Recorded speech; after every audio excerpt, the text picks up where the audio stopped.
Toppers club IAS academy में सभी छात्र छात्राओं का स्वागत है। करंट अफेयर्स की श्रृंखला को आगे बढ़ाते हुए आज के महत्वपूर्ण प्रश्नों को डिस्कस करेंगे। साथ ही उनके ऐतिहासिक परिप्रेक्ष्य को देखेंगे, भौगोलिक परिप्रेक्ष्य को देखेंगे और उनके इकोनॉमिक या राजनीतिक पक्षों पर हम डिस्कस करेंगे।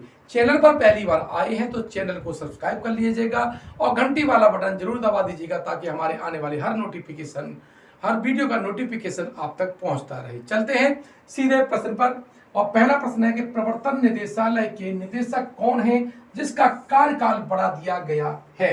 प्रश्न की गंभीरता को आप समझिएगा। इसे प्रश्न पूछे जाने का या इससे संबंधित प्रश्न कौन कौन से आ सकते हैं, क्यों आ सकते हैं, इसको समझें तो अखबारों की सुर्खियों में अभी ईडी बहुत है, क्योंकि लगातार सरकार कहती है कि लोक विपक्ष और नेता कहते हैं कि ईडी का दुरुपयोग हो रहा है। तो इसी में सुप्रीम कोर्ट ने तल्ख टिप्पणी की है। साथ ही विपक्ष ने इनके निदेशक के कार्यकाल बढ़ाए जाने की भी निंदा की है, प्रश्न चिन्ह उस पर लगाया है। इसीलिए ये अखबारों की सुर्खियों में बना हुआ है, तो इससे संबंधित प्रश्न पूछा जा सकता है। ऑप्शन क्या है? के मिश्रा, एस के मिश्रा, रविशंकर नागर और अनूप लोहाटी। इनका जो राइट आंसर है वो है बी ऑप्शन, वो है एस के मिश्रा। अब हम ईडी के बारे में जानकारी कर लेते हैं। क्या है कि ईडी की जो स्थापना है वो 1 मई 1956 को हुई थी और तब एक 1947 में एक अधिनियम बना था फेरा, अर्थात विदेशी मुद्रा विनियमन अधिनियम 1947 में, जो मनी लॉन्ड्रिंग जैसे केस पर नजर रखने के लिए लाया गया था। आपराधिक ऐसी आर्थिक जो गतिविधियां जो कि अवैधानिक हैं उन पर नियंत्रण करने के लिए ये अधिनियम लाए थे और इसीलिए 1 मई 1956 को प्रवर्तन निदेशालय की क्या की गई थी? स्थापना की गई थी। अब बात कर लेते हैं प्रवर्तन निदेशालय कैसा है। एक बहु अनुशासनात्मक से संगठन है जो मनी लॉन्ड्रिंग के अपराधों और विदेशी मुद्रा कानूनों के उल्लंघन की जांच करता है।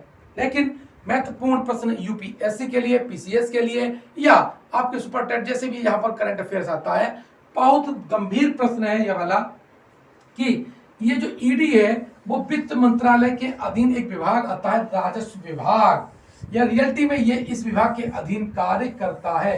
पूछ ले कि ईडी किसके अधीन करता है? राजस्व विभाग।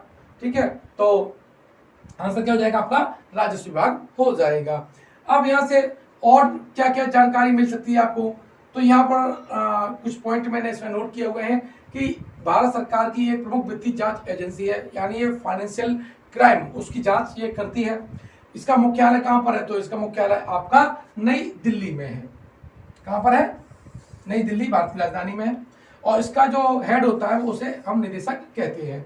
लेकिन इसके 5 क्षेत्रीय कार्यालय भी हैं, जिससे हमारे 5 प्रमुख जो नगर हैं, दिल्ली है, बंबई है, मद्रास है यानी चेन्नई और कोलकाता है। इसके अलावा केंद्र शासित प्रदेश चंडीगढ़ के हेड क्वार्टर में भी इसका एक क्षेत्रीय कार्यालय है। तो क्षेत्रीय जो कार्यालय है वो कितने आपके? 5 हैं। अब हम बात करें कि ये करता क्या क्या है और कौन कौन से अधिनियम के अंतर्गत ये जांच करता है। तो पहला है विदेशी मुद्रा प्रबंधन अधिनियम 1999, फेमा। बहुत पूछा जाता है कि ये कब आया, तो यह आया था 1999 में और ये लागू हुआ था 1 जून 2000 से। ठीक है, साथ ही दूसरा है धन शोधन निवारण अधिनियम 2002 से संबंधित भी ये वित्तीय मामलों की जांच करता है। ये अधिनियम की डेट आपके लिए बहुत महत्वपूर्ण है। इस पूरे डिस्कशन की जो पीडीएफ है वो हमारे टेलीग्राम ग्रुप पे मिल जाएगी, उसका लिंक कमेंट बॉक्स में भी है और डिस्क्रिप्शन बॉक्स में भी है। अब तीसरा है विदेशी मुद्रा संरक्षण और तस्करी गतिविधियां निवारण अधिनियम 1974, जिसे हम कोफे पोसा भी कहते हैं। तो ये पूछ सकता है कब आया, तो ध्यान रख लीजिए कब आया है? 1974 है। तो ईडी से संबंधित ये आपका डेटा था। अब अगला जो प्रश्न है वह एशियाई युवा और जूनियर वेट लिफ्टिंग चैंपियनशिप 2023 का आयोजन किस राज्य में किया जा रहा है? तो देखिए ऑप्शन उत्तर प्रदेश, मध्य प्रदेश, महाराष्ट्र और आपका हरियाणा। तो इसका जो राइट आंसर है वो है आपका उत्तर प्रदेश। क्योंकि ये भारत में पहली बार प्रतियोगिता हो रही है, उत्तर प्रदेश में ये पहली बार हो रही है, इसलिए उत्तर प्रदेश के जो एग्जाम है उसके लिए ये प्रश्न बहुत महत्वपूर्ण हो जाएगा।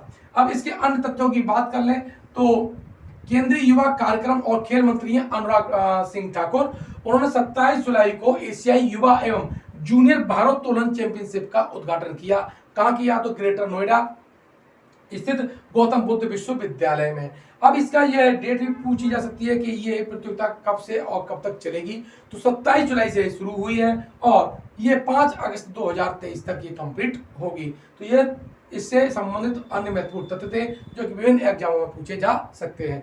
अगर आपने चैनल को सब्सक्राइब नहीं किया है तो चैनल को सब्सक्राइब कर लीजिएगा। और हम बता दें आपको, मेहनत का कोई विकल्प नहीं होता है। ये मल्टी डायमेंशनल अप्रोच के साथ आपको करंट अफेयर्स तैयार करना पड़ेगा। एक सिंपल प्रश्न के साथ साथ उसके अन्य क्या ऐसे प्रश्न बन सकते हैं, ऐतिहासिक प्रपेक्ष से, संगठन के प्रपेक्ष से, लीगल या पॉलिटिकल, जैसे भी हो, तो वो उन सारे तथ्यों पर आपको नजर रखनी होगी और हमारे वीडियो में ये आपको बहुत आसानी से मिल जाएगा। अब अगला जो प्रश्न है वो है, फूड डिलीवरी प्लेटफॉर्म स्विगी ने सह ब्रांडेड क्रेडिट कार्ड लॉन्च करने के लिए किस बैंक के साथ साझेदारी की है? स्टेट बैंक ऑफ इंडिया, बंधन बैंक, आईसीआईसीआई बैंक और एचडीएफसी बैंक है। तो इसका जो right answer D for dog अर्थात एचडीएफसी बैंक है। क्वेश्चन नंबर 4, सीरिया में भारत के अगले राजदूत के तौर पर किसे नियुक्त किया गया है? बहुत महत्वपूर्ण तथ्य है क्योंकि सीरिया का हम भूगोल भी पढ़ेंगे और एंशिएंट समय में ये भारत से इसके विदेशी संबंध थे, इसकी भी हम चर्चा कर लेंगे। फिलहाल करंट अफेयर्स का इसका प्रश्न देखते हैं कि सीरिया में भारत के अगले राजदूत कौन होंगे? तो इसका जो राइट आंसर है वो इरशाद अहमद होंगे। इरशाद अहमद वर्तमान में ओमान, जिसकी राजधानी मस्कट है, वहां थे और वहां से इनका ट्रांसफर कहां पर हुआ है? सीरिया में हुआ है। अब ये सीरिया में राजदूत के रूप में कार्य करेंगे। अब सीरिया की राजधानी बात कर लें तो सीरिया की जो राजधानी आपकी दमिश्क है। क्या है? दमिश्क है। और ये पश्चिम एशिया का ये पार्ट में आता है और इसका इंडिया के साथ प्राचीन काल से ही क्या थे? संबंध है। और हम जानते हैं मौर्य काल में, कहां पर? मौर्य काल में जो दूसरे शासक थे बिंदुसार, बिंदुसार ने सीरिया के शासक से, जो उसका नाम एंटियोकस था, उससे 3 चीजें मांगी। क्या मांगी? पहला, सूखे अंजीर, ये मांगे। दूसरा क्या मांगा? दार्शनिक की मांग की थी। और तीसरा मीठी शराब। ठीक है, जिसमें से सूखे हुए अंजीर और मीठी शराब ये तो सीरिया के शासक ने भेज दिए थे, लेकिन दार्शनिक नहीं भेजे थे। उसने कह दिया कि हम विद्वानों का व्यापार नहीं करते हैं। तो ये ऐतिहासिक परिप्रेक्ष है। और सीरिया जो से आया था वो आया था डायमेकस, बिंदुसार के समय डायमेकस आया था। यानी पूछता है कि यहाँ का कौन सा राजदूत आया है, तो वो है आपका डायमेकस। ठीक है, अब सीरिया की बात कर लेते हैं। तो सीरिया ये आपका नक्शे में है। पूर्व में, इसके उत्तर में आपका तुर्की है, पश्चिम में, उससे पूर्व में देखें तो इराक है, दक्षिण की तरफ अगर आप देखेंगे थोड़ा सा तो जॉर्डन है। जॉर्डन की राजधानी अम्मान है। फिर आपका जो ये जो रेड सीमा जो दिखाई दे रही है पूरा, ठीक है। और पश्चिम में देखेंगे तो ये लेबनान, जिसकी राजधानी बेरूत है। इससे ये क्या करता है? टच करता है, सीमा को स्पर्श करता है। अगला क्वेश्चन है, विश्व हेपेटाइटिस दिवस प्रतिवर्ष कब मनाया जाता है? 27 जुलाई, 28 जुलाई, 29 जुलाई या 30 जुलाई? इसका जो राइट आंसर है वो है आपका 28 जुलाई। हम जानते हैं कि जो हेपेटाइटिस है ये वायरस के द्वारा होने वाला रोग है और इससे जो प्रभावित अंग है वो आपका यकृत यानी लीवर है। क्या है? लीवर। और लीवर क्या है? शरीर की सबसे बड़ी ग्रंथि है। ठीक, ध्यान रखना। और सबसे ज्यादा रीजनरेशन कोशिकाएं होती हैं तो कहाँ पाई जाती हैं? वो आपके यकृत में पाई जाती है। और यकृत जो है वो कौन सा? पित्त रस, जिसे हम बाइल जूस भी कहते हैं, इसका क्या करता है? निर्माण करता है।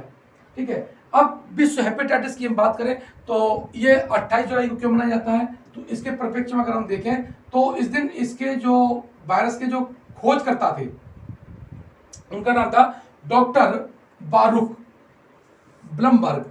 उनके जन्मदिन के उपलक्ष्य में ही यह जो विश्व हेपेटाइटिस दिवस है वो मनाया जाता है। और इस साल की जो थीम है वो 1 लाइफ 1 लीवर।